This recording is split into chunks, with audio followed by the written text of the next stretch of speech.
Connaissons-nous bien l'hydrogène? Savons-nous par exemple qu'il est le premier élément du tableau périodique, mais aussi le gaz le plus léger? Il a pour particularité d'être inodore et incolore. Surtout, c'est l'élément le plus abondant dans l'univers. C'est bien simple, on ne le trouve jamais pur sur Terre, mais forcément dans l'eau ou dans le gaz naturel.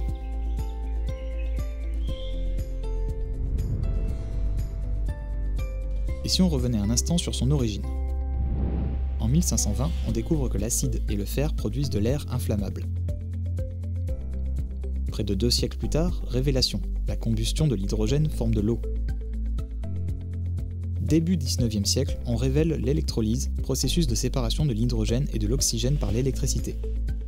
Puis, il faudra attendre 1839 pour inverser le procédé. L'hydrogène et l'oxygène reproduisent de l'électricité et la pile à combustible transforme l'hydrogène en électricité.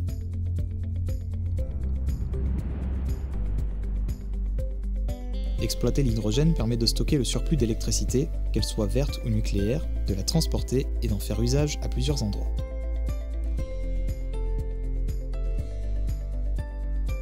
Sous forme liquide ou gazeux, il peut circuler par gazoduc, camions, bateaux, en direction de 3 principaux secteurs. L'industrie comme vecteur d'énergie ou carburant pour les fonderies par exemple. La mobilité, puisque certains bus et voitures roulent aujourd'hui à l'hydrogène et demain ce pourraient être les bateaux et les avions. Les collectivités créent aujourd'hui des centrales pour chauffer et éclairer les bâtiments, les maisons et les piscines. Demain, chaque foyer pourrait avoir sa propre chaudière à hydrogène. Finalement, l'exploitation de l'hydrogène contribue à la réduction de la masse carbone de notre environnement.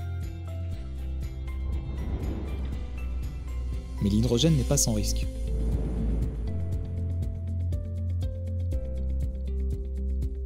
Tout d'abord, il est très inflammable. Une simple étincelle peut l'embraser. Ensuite, son invisibilité ne permet pas de le voir à l'œil nu, mais via une caméra thermique. Méfiance, car il peut atteindre jusqu'à 2130 degrés malgré sa faible chaleur radiante. Il a aussi pour caractéristique d'être explosif, et sa présence même minime dans une pièce peut être périlleuse.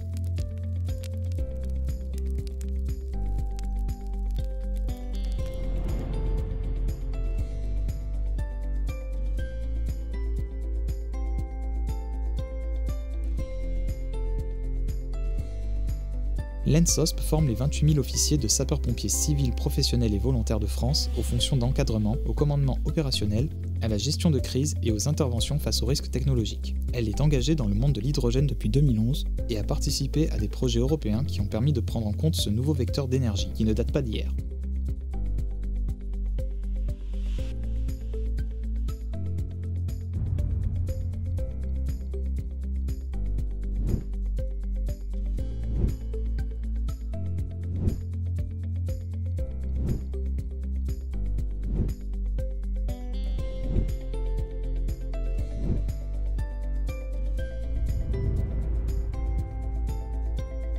L'ENSOSP dispose de la seule plateforme de formation au risque hydrogène en Europe. Ce plateau technique de 2000 m² situé à Aix-en-Provence permet de s'entraîner via des simulations pratiques en tout genre. On y trouve des outils de comparaison, démonstration et d'intervention, installations fixes et mobilité, multigaz, technologie et matériel unique avec des procédures de mise en œuvre sécurisées et des formateurs spécialisés.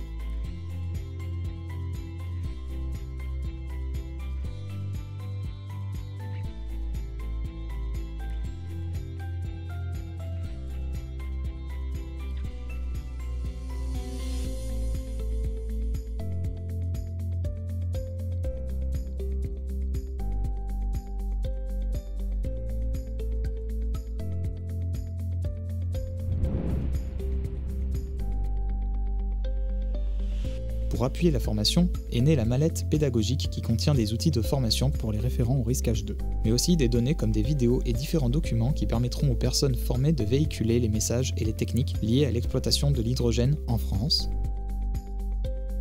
en Europe et à travers le monde.